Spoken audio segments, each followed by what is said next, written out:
Hi guys, and welcome once again to my channel.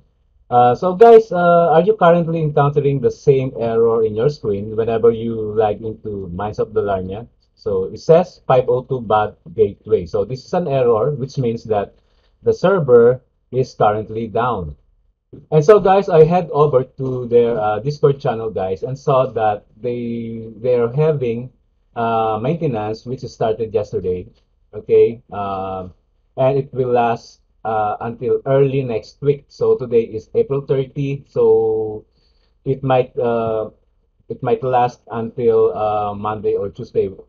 I don't know, but hopefully they can finish all the necessary updates and maintenance by end of this week. So and regarding guys the DAR, when you try to mine guys, you will be charged $1 per dig, right?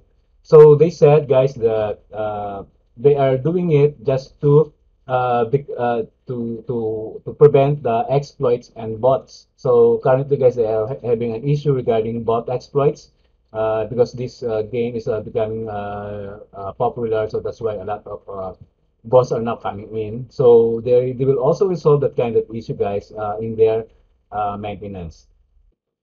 So guys, if you want to be updated regarding Mines of Dalarnia's developments and news, then I suggest guys you follow their Discord channel, guys. You can find it here at the right side of their website from minesofdalarnia.com. So it is very advisable, guys, to follow their Discord channel. This is because this is from where you will be updated regarding any news and concerns about this game. So that's all, guys, and thank you so much for watching. And I'm hoping to see you on my next video.